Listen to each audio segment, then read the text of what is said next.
حضور شہنشاہ بغداد رات کا وقت عبادت کر رہے ہیں، بڑی قیمتی چادر آپ نے لی ہوئی. آپ نے ایک مرید کو بھیجا کہ جاؤ بازار سے فلاں کپڑا خرید کے لاؤ. وہ مرید جب گیا نا دکان پہ تو تاجر نے پوچھا، اس نے کہا یہ اتنی قیمتی چادر کس کے لیے خرید رہے ہو؟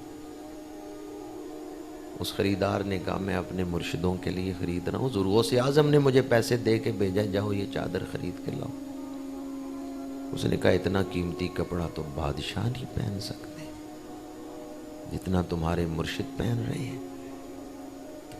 وہ چادر خرید کے واپس لایا نا، حضور غوث اعظم کی خدمت میں پیش کی تو آپ نے فرمایا عبد القادر اس وقت تک لباس نہیں پہنتا جب تک رب مجھے اجازت نہیں دیتا.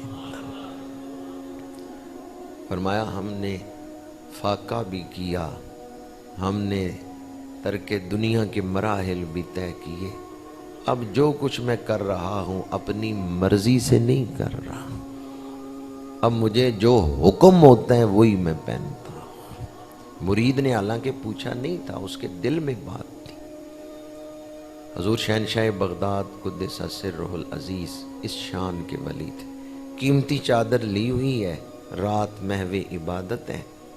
چور آیا، اس کو پتا تھا کہ بڑا قیمتی چادر، بڑا قیمتی لباس آپ استعمال کرتے ہیں، قیمتی چادر کاندھوں پہ ہے. اس نے کہا آپ عبادت میں مستغرق ہیں، میں اپنے طریقے سے چادر کھینچ لوں گا، آپ کو پتہ ہی نہیں چلے گا.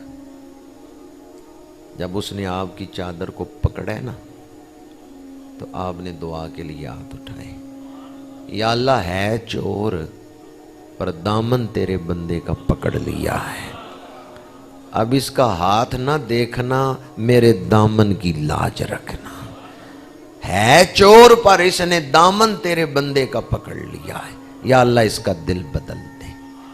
بس اس کے دل کی کیفیت بدل گئی.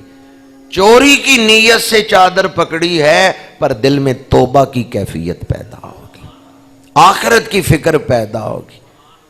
حضور شہنشاہ بغداد دعا فرما رہے ہیں، ادھر چور رو رہا ہے. اس نے چادر کا دامن چھوڑ کے آگے بڑھ کے آپ سے معافی مانگی. آپ نے ہاتھ میں ہاتھ لیا، توبہ کروائی. آیا تھا تو چور ہے، گیا ہے تو اللہ کا ولی بن کے گیا ہے. کیفیت بدل گئی. یہی بات میں نے احادیث کی روشنی میں پچھلے جمعۃ المبارک پہ عرض کی تھی.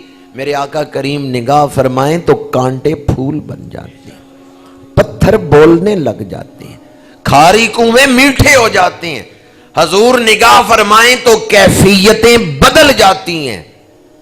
اللہ تعالیٰ نے یہ فیض حضور شہنشاہ بغداد کو عطا فرمایا. شہنشاہ بغداد توجہ فرماتے ہیں، کیفیتیں بدل جاتی ہیں، حالات بدل جاتے ہیں، کانٹے پھول بن جاتے ہیں. یہ برکات ولایت ہے.